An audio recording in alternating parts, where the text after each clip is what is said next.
हमारी आवाज कोई सुनने के लिए तैयार नहीं है। गोरखपुर में हम बहुत कोशिश किए, हम अपनी जितनी वीडियो है, अपनी बेगुनाही की सबूत सारे दे रहे हैं। मुझे ऐसा फील होने लगा एक पल के लिए कि समाज का काम करके मैंने बहुत बड़ा गुनाह कर दिया है, बहुत बड़ा अपराध कर दिया है। हमें गोरखपुर में कहीं भी हमें न्याय नहीं मिला, महाराजगंज में न्याय नहीं मिला। दिल्ली के बारे में मैंने सुना था, और दिल्ली में जो लोग हैं, संगठनों पे लोग ईमानदारी से काम करते हैं, तो मैं यहाँ आई और मैं तहे दिल से आभारी हूँ। हमारे पूरे संगठन के तरह से मैं आभारी हूँ। जय भीम। मेरा नाम सीमा गौतम है, मैं गोरखपुर से हूँ और अंबेडकर जन मोर्चा संगठन है हमारा, उसके मैं राष्ट्रीय अध्यक्ष हूँ। मुख्य संयोजक श्रवण कुमार निराला जी हैं। पिछले कई वर्षों से हम दबे कुचले शोषितों के लिए जमीन के आंदोलन चला रहे हैं, उनके अधिकारों के मुद्दों के आंदोलन चला रहे हैं। 10 अक्टूबर को भी आंदोलन किया, जिसमें हमारे लोगों की गिरफ्तारी हुई, और गिरफ्तारी होने के बाद आंदोलन का दबाव इतना बढ़ा था कि माननीय मुख्यमंत्री योगी आदित्यनाथ जी ने 4 नवंबर 2023 को ये ऑन रिकॉर्ड बात उन्होंने कहा, लगातार हफ्तों दिन तक, कि हम दलितों को जमीन का मालिकाना हक देंगे, दलितों के बच्चों को विदेश भेजेंगे पढ़ने के लिए। लेकिन उन्होंने दिसंबर तक, नाम भी 1 दिसंबर तक डिसाइड कर दिया था। दिसंबर तक जब कुछ नहीं हुआ तो हम लोगों ने आक्रोश मार्च, मतलब सरकार के वादा खिलाफी के विरोध में आक्रोश मार्च करने का ऐलान किया था। जिसके बाद माननीय श्रवण कुमार निराला जी को हम लोगों ने 29 तारीख डेट तय किया था, लेकिन 27 तारीख को ही माननीय श्रवण कुमार निराला जी को 11 बजे रात को उनके घर से, मतलब वो घर जा रहे थे, 27 को ही 11 बजे रात को पुलिस उठा लेती है, गुप्त नाम से उठा लेती है, क्योंकि किसी को घर को नहीं पता, संगठन वालों को नहीं पता। और गोरखपुर की पुलिस उठाने के बाद जब हम लोग एसपी साहब से पूछे, जिस थाने में बंद थे वहां पे पूछा गया, तो उन्होंने मना कर दिया बताने। शाहपुर थाने में थे, उन्होंने शाहपुर के एसओ साहब मना कर दिए थे बताने से कि यहाँ पे नहीं है। अगले दिन 28 तारीख को 4 बजे उन्होंने गिरफ्तारी दिखाया, मतलब 16-17 घंटा हमें गुप्त रखा गया। 4 बजे गिरफ्तारी दिखाने के बाद उन्होंने 151 में चालान करके उन्होंने जेल भेज दिया। 7 दिन तक वो जेल में रहे। अभी हम लोग एक समूह लोन, बहुत बड़ा व्यापक रूप से एक तरह से कहिए कि समूह लोन एक गुलाम बनाने के लिए सूदखोरी का दूसरा नाम है, जो गांव में मतलब घर घर तक फैल गया है। मुझे नहीं लगता है कि कोई गांव बचा होगा, घर भले एक आध बच गया होगा, गांव नहीं बचा है। ये जो सरकार उत्तर प्रदेश में, अब और जगह पे है कि नहीं मुझे नहीं मालूम, लेकिन उत्तर प्रदेश में महिलाओं को सशक्त बनाने के नाम पे एक समूह लोन दिया जा रहा है सरकार के द्वारा। उसके आड़ में कुछ सत्ताधारी लोग, कुछ पूंजीपति लोग, जो सरकार के द्वारा समूह लोन दिया जा रहा है उसके आड़ में वो अपना लोन चला रहे हैं। सारी बातें वो गांव के महिलाओं को, जो अनपढ़ महिलाएं, मन बिल्कुल पढ़ी लिखी महिलाएं नहीं है, उनको ये मीटिंग करते हैं और बताते हैं कि आपको 2% लोन देना, 2% मतलब ब्याज देना है। लेकिन उनकी लिखित जो उन्होंने जो डॉक्यूमेंट्स दिया है, जैसे वो पासबुक दिया जाता है, हर बैंक का अपना अपना पासबुक उनके नाम से है, जो फाइनेंस कंपनी के नाम से उन्होंने दिया है, उस पे किसी पे 25%, किसी पे 26%, किसी पे 28% तक ब्याज दर है। ये मैं नहीं कह रही हूं, मैं लिखित है, जो डॉक्यूमेंट्स है उनके डॉक्यूमेंट्स पे लिखित उन्होंने रखा है। महिलाओं को ये नहीं पता है कि हम 25% ब्याज दर दे रहे हैं, उनको तो 2% पता है। दूसरी बात यह है कि जो महिला लेना चाहती है, नहीं लेना चाहती है, तो उसको डर दिखाया जाता है अपनी टारगेट पूरा करने के लिए, कि आप नहीं लेंगी तो ये सरकारी है, अगर नहीं लेंगी तो आपका राशन कार्ड काट दिया जाएगा, आपको आधार कार्ड निरस्त हो जाएगा, जो भी सरकारी लाभ मिल रहा है वो खत्म कर दिया जाएगा, आपको नहीं जरूरत है तो आपके नाम से दूसरे को दे दिया जाएगा। मतलब करोड़ों करोड़ों रुपया, ये मैं नहीं करूं, पेपर मीडिया में पूरा वहां छाया हुआ है कि करोड़ों करोड़ों रुपया लेकर के जो चालाक लोग हैं, चालबाज लोग हैं, ये एजेंटों ने वो अपने माध्यम से दिलवा दिया और उन महिलाओं को फंसा करके वो लेकर भाग गए। वसूली करने के लिए उन भोली भाली महिलाओं को इस्तेमाल किया जा रहा है। ये मतलब बहुत सारे लोगों पे एफआईआर भी हो चुका है, बहुत सारे लोगों पे एफआईआर हो रहे हैं, बहुत सारे लोग गिरफ्तार भी हो रहे हैं इस तरह से घटनाओं में। कुछ लोग, कुछ महिलाएं इनके बताने के जो लालच दे रहे हैं, उस लालच के आधार पे कुछ महिलाएं लोन अपनी जरूरत के अनुसार लिया भी है, क्योंकि 2% ये लोन बताते हैं कि 2% ही ब्याज देना है। जो वसूली करने वो उन्होंने लिया, तो ये कहते हैं कि आपको जीवन बीमा बनवाया जाएगा, आपका ये कार्ड बनवाना, ये पेपर बनवाना। मिला जुला के अगर माना कि 20,000 रुपया वो लोन ले रही है, तो 5-6 हजार रुपया यही ले लेते हैं। उसके 20,000 का जरूरत था, उसको 4-5 हजार रुपया, 5-6 हजार रुपया ये ले लिए, 15-16 हजार ही उसके खाते में जाता, उसके हाथ में पहुंच पाता है, जिससे उसका काम भी अपूर्ण रह जाता है, मतलब वो नहीं कर पाती है। तो ये लोग क्या करते हैं, वो अगर मजबूर है, नहीं भर पा रही है, तो ये कहते हैं कि नहीं भर पा रही हो, मैं एक साहब को और भेजूंगा, उनसे पैसा लेके मेरा भर देना। ये मेरी बात नहीं है, ये उन महिलाओं की है जो गांव की यूट्यूबर जा करके अब उनसे यूट्यूबर मतलब उनसे उनके इंटरव्यू ले रहे हैं, महिलाओं की बातें सुन रहे हैं और समाज के समक्ष रखने की कोशिश कर रहे हैं। उसे मेरे पास भी सैकड़ों वीडियो हैं जो मैं सोशल मीडिया पे और लोगों के सामने रखती आई हूँ। तो ये क्या करते हैं, मतलब उनको एक पहला चुकाने के लिए दूसरा लेती है, दूसरा वाला तीसरा को भेजता है, तीसरा लेती है, चौथा लेती है, मतलब एक एक महिला 8-8, 10-10 लोग, 15-15 लोन, 20-20 लोन तक ले लिया चुकाने के लिए। मतलब ये जो अगर आरबीआई की गाइडलाइंस की बात आप करेंगे, तो अगर सरकार से जो सरकारी बैंक जितने भी हैं, आप बैंक से लोन लेने जाएंगे तो 20,000 भी लोन कोई लेता है तो इतना सारा इंफॉर्मेशन दिया जाता है, इतना सारी इंक्वायरी होती है कि आप कहाँ से चुकाएंगे। गांव में कोई इंफॉर्मेशन नहीं है, आपका लिमिट पूरा हो गया तो आपका आधार कार्ड चेंज कर दिया जाएगा, 4 डिजिट बदल दिया जाएगा। ये मैं नहीं कह रही, ये गोरखपुर जिले के गोरखपुर मंडल के कुशीनगर जिले के एएसपी साहब का रिकॉर्ड है कि उन लोगों ने लैपटॉप से लेकर के वो जो आधार कार्ड बदलते थे वो सारी चीजें उन लोगों ने जब्त किया है, 5 लोगों को भेजा भी है जेल इस मामले में। तो ये क्या करते हैं, जो 15-20 लोन जब दे देते हैं तो वसूलने की जब बारी आती है तो हर हफ्ते अगर मान लीजिए किसी के पास 10 लोन है तो हर 3 दिन बाद उसको देना ही देना है, हर 3 दिन बाद उसको 2,500 जो उनका किस्त है देना है, और उसकी जो स्थिति है 2,000 रुपया भी महीने कमाने की नहीं है, एक जून की रोटी कमाने की नहीं है। तो कितने लोग अपनी जेवर जो भी था कीमती सामान बेच बेच के लोन दे दिया, कितने घर बेच के दे दिया, कितने जमीन बेच के दे दिया, कुछ भी नहीं बचा। फिर भी कुछ लोग हैं जो नहीं दे पाते, कहते साहब 2 दिन का मौका दे दीजिए, 4 दिन के दे दीजिए। तब यहाँ से खेल असली शुरू होता है। यहाँ अगर कोई महिला इनके गाली देते हैं, प्रताड़ित करते हैं, अपमानित करते हैं, इनके अपमान से कोई महिला अपने रिश्तेदार के यहाँ छोड़ के चली गई है तो ये पता लगा कि रिश्तेदार के यहाँ ही जा करके अपमानित करते हैं। और अगर किसी का ताला बंद है, महिला ताला बंद करके चली गई है, तो उसके घर की जो भी गैस सिलेंडर, राशन, फैन, जो भी चीज कीमती चीज है उसके घर में, वो खुद ये एजेंट, जो गांव में जाने वाले एजेंट खुद निकाल करके उठा ले जाते हैं। ये भी वीडियो है, ये महिलाएं कह रही हैं, इस तरह से भी वीडियो बहुत सारी हैं। और जो महिलाएं हमसे मदद मांगने आई वो खुद ही उन लोगों ने बताया। उसके बाद भी ये खेल नहीं रुक रहा है, उसके बाद ये खेल वहां शुरू हो जाता है कि अगर ये सब करने के बाद भी अगर कोई महिला घर में जाकर छुप गई है तो उसके घर पे ताला मार देते हैं, उसके घर पे 11 बजे रात तक, 9 बजे रात तक, 10 बजे रात तक। मतलब मेरा सवाल यही है कि बैंक के किस गाइडलाइंस में लिखा हुआ है कि आप 10 बजे 11 बजे रात तक किसी महिला के घर पे आप बैठे रहेंगे। दूसरी बात यह है कि ये कहते हैं अगर तुम नहीं लोन दोगी वो किस्त नहीं दोगी। अगर किसी की बाय द वे किसी की जवान बेटी है, गांव में तो अक्सर लोग हैं 15 साल 16 साल की बेटियां हैं, तो कहते हैं तुम्हारी बेटी को उठा के ले जाएंगे, बेइज्जत करेंगे, तब तुम वो लोन दोगी। कुछ महिलाओं को ये रखे हुए हैं, जो महिलाएं जाती हैं, जो मतलब एजेंट हैं लोन बांटने वाले, तो वो जाते हैं तो वो कहते हैं कि वो जाती है महिलाएं तो महिलाओं को मारती तक है, बाल पकड़ के मारती हैं महिलाएं। मतलब मानसिक, कितनी महिलाएं मानसिक मतलब अपना स्थिति खो बैठी हैं। यहाँ तक की धमकी देती है अगर तुम लोन नहीं दोगे तो तुम्हारे पति को, तुम्हारे बेटा के छेड़छाड़ के केस में फंसा देंगे, आजीवन वो फंसी रहेंगे।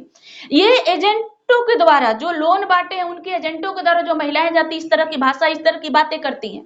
ये जब मामला हमारे सामने आया, क्योंकि मैं एक सोशल वर्कर हूँ, सामाजिक कार्यकर्ता हूँ, और मैं अम्बेडकर जन मोर्चा गोरखपुर के मंडल में पूरा काम कर रहा है।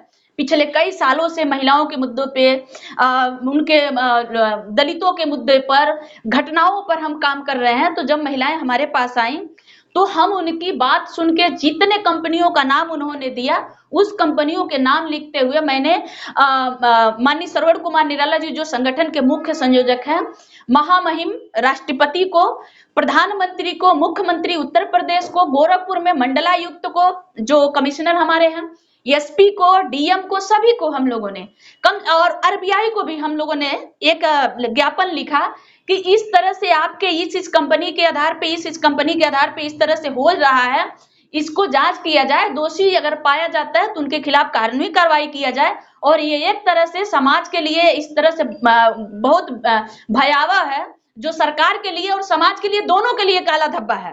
इस तरह से हम लोगों ने एक ज्ञापन बनाया और हमने 3 तारीख को ही ज्ञापन दे दिया। 3 अक्टूबर को हमने ज्ञापन दिया था।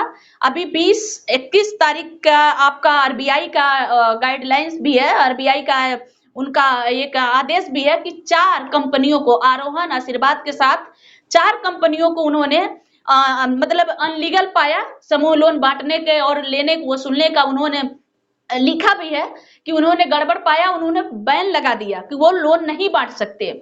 उसके बाद भी हम लोगों को नहीं पता, जब हम लोगों ने लीगल काम किया, कोई धरना प्रदर्शन नहीं, कोई मीटिंग नहीं, कोई उसके लिए कुछ नहीं, पोस्ट नहीं।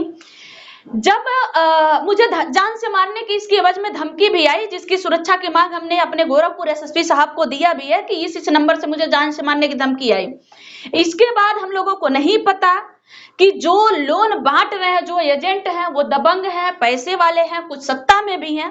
मैं नहीं कह सकती कि किसके सत्ता में, किससे जुड़े हुए हैं, लेकिन इन लोगों को लगा कि अब जांच बैठेगी, पर्दाफाश हो जाएगा, हम धमकी तो दे नहीं सकते।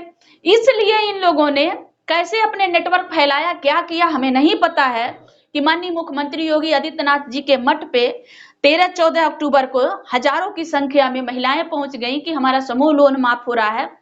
इन लोगों ने, हमारे जो सोनू सैनी वाइस प्रेसिडेंट हैं, भोपाल से चल करके महाराजगंज जिले में गए, उनको पता चल गया कि सीमा गौतम, श्रवण कुमार निराला जी, उनको ये पता चल गया कि मैं किसी गांव में जाकर के 500-500 रुपया हम लोग वसूल रहे हैं, अंगूठा लगवा रहे हैं, महिलाओं को ये कह रहे हैं कि आप मंदिर जाओ, वहां पे समूह लोन माफ हो जाएगा, ये सब हम कह रहे हैं।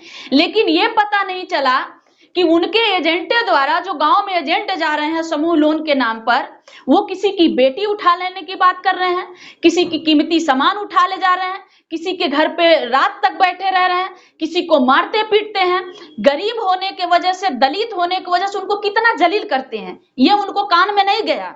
लेकिन जो सीमा गौतम है, आवाज उठाई, क्योंकि मैं दलित हूं, दलित गरीबों के लिए आवाज उठाई, तो ये बात उनको पता चल गया। जो हम पे एफआईआर, जो हम पे आरोप लगे हैं, उस आरोप में किसी गांव को मेंशन नहीं किए हैं, क्योंकि गांव का मेंशन करेंगे तो जांच होगी, क्योंकि जांच होने की बात है।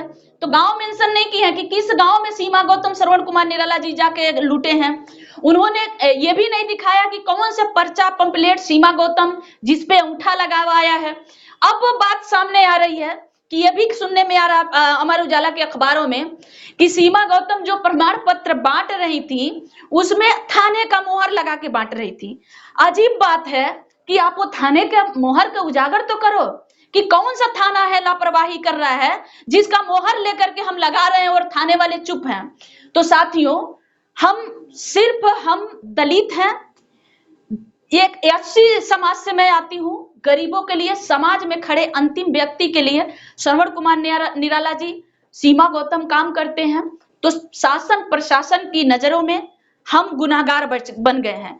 हमारी आवाज कोई सुनने के लिए तैयार नहीं है। गोरखपुर में हम बहुत कोशिश किए, हम अपनी जितनी वीडियो है, अपनी बेगुनाही की सबूत सारे दे रहे हैं, कि हम ये भी कह रहे हैं कि हम किसी गांव में गए होंगे तो हमारा फोन गया होगा, हमारा कोई व्यक्ति गया होगा तो उसका फोन गया होगा। आप जांच करवाइए, लोकेशन जांच करवा लीजिए कि हम गए थे कि नहीं गए थे।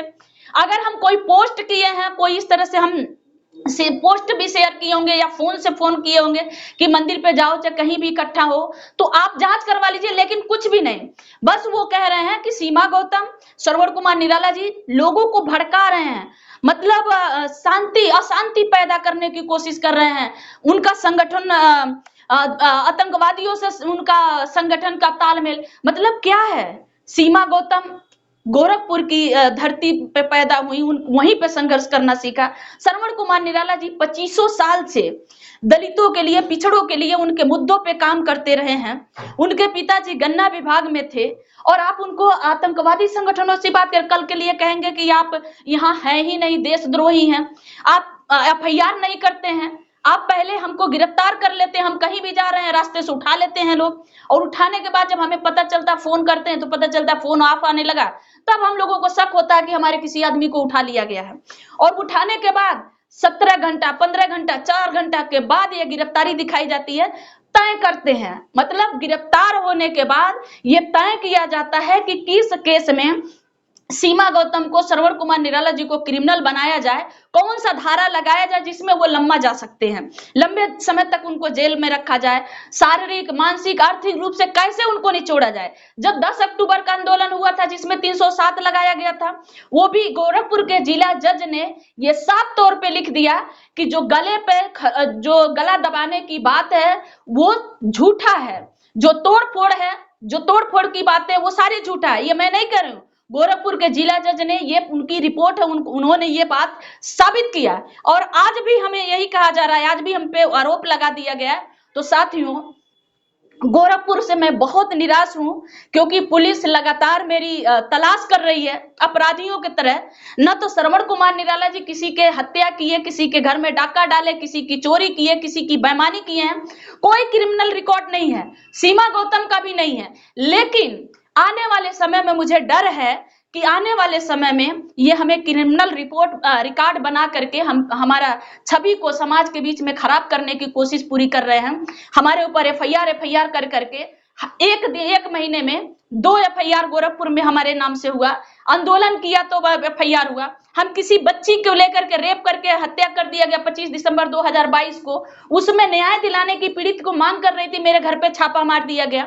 अभी SC/ST आंदोलन जो आरक्षण की कोटा को जो चल रही थी, भारत बंद, पूरे देश का आंदोलन था, जो बहुजन समाज सभी का आंदोलन था। उस आंदोलन में हम लोगों ने समर्थन दिया कि भाई हम इस आंदोलन के समाज के साथ हैं। उस आंदोलन में सीमा गौतम के घर पे छापा मार दिया गया, श्रवण कुमार निराला जी के घर पे छापा मार दिया गया। अगर उस वक्त हम लोग घर पे मौजूद रहे होते तो हमें गिरफ्तार करके जेल भी भेज दिया गया था। और मैं दावे के साथ कह रही हूँ कि हमें जेल भेजने के लिए हम पे कोई न कोई धाराएं लगाई जाती कि हम इस पे कैसे भेजें। तो इसलिए साथियों, हमें डर है कि आने वाले समय में हमारी जिस तरह से गिरफ्तारी हो रही है, पहले गिरफ्तारी करते हैं, बाद में हमारे ऊपर सोचते हैं कि कौन सा धारा लगाएं।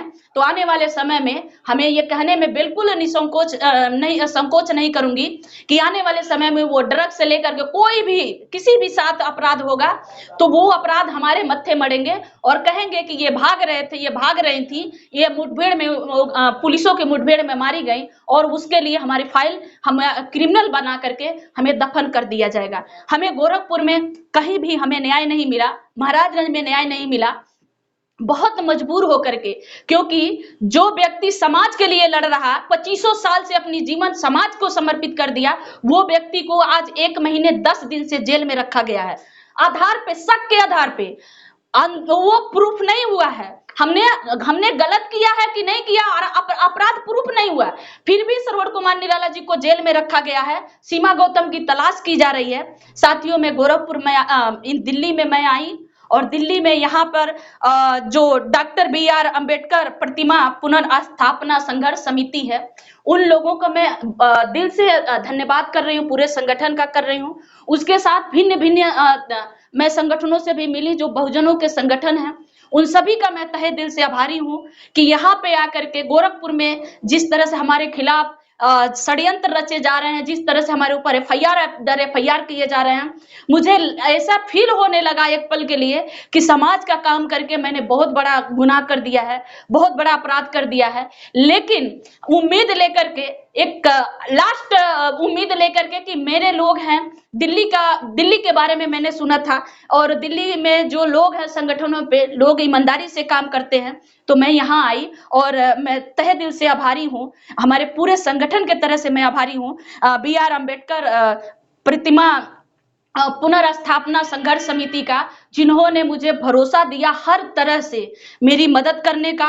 हर जगह मैं इन्हीं के माध्यम से, इन्हीं संगठनों के माध्यम से कल SC आयोग से मैं मिल पाई भी हूँ और वहां से भी मुझे जो हमारे केस हैं माननीय श्रवण कुमार निराला जी को निकालने के लिए मुझे उम्मीद है कि मुझे कानूनतः मुझे सफलता मिलेगी, मेरे साथ न्याय होगा। और मैं अपील भी करती हूँ कि जो भी लोग हैं, जो भी संगठन के लोग हैं, वो आगे भी हमारी मदद करें। और डॉक्टर बी.आर. अम्बेडकर प्रतिमा पुनर्स्थापना संघर्ष समिति से भी मेरा पुनः एक बार आवेदन भी है कि जिस तरह से आप लोगों ने मुझे भरोसा दिया, अपनी बेटी, अपनी समाज की बेटी, अपनी समाज की बहन बना करके मेरे संगठन को, मेरे संघर्षों को समझा और मेरे आगे हर तरह से मदद करने का भरोसा दिया, मैं इसके लिए शुक्रगुजार हूं। और थोड़ा सा मैं यहाँ आ करके मुझे लगा है कि आपसे मिल करके मुझे लगा कि मैंने जो काम किया उस पे मुझे आज गर्व महसूस हो रहा है। आज पहली बार लगा कि मुझे समाज ने समझा है। तो आगे भी मैं आपसे उम्मीद करती हूँ कि आगे भी हमारी जो लड़ाई है उस लड़ाई में आप सामने साथ देंगे। और जो मैं यहाँ राष्ट्रपति से मैं अपील कर रही हूँ, यहाँ सुप्रीम कोर्ट से भी अपील कर रही हूँ, प्रधानमंत्री से भी आप लोगों के माध्यम से कि हमारी बात वहां तक पहुंचाइए कि हम लोग चोर नहीं है, हत्यारे नहीं है, लुटेरे नहीं है, हम समाज के लिए काम कर रहे हैं और समाज में उनके खिलाफ लड़ रहे हैं जो समांतवादी सोच के लोग हैं, जो कुंठित मानसिकता के लोग हैं, जो लोगों को गुलाम दर गुलाम बनाना चाह रहे हैं, उनके खिलाफ काम कर रहे हैं। उन लोगों ने मुझ पर आरोप लगाया है, ना कि आरोप सिद्ध हुआ है।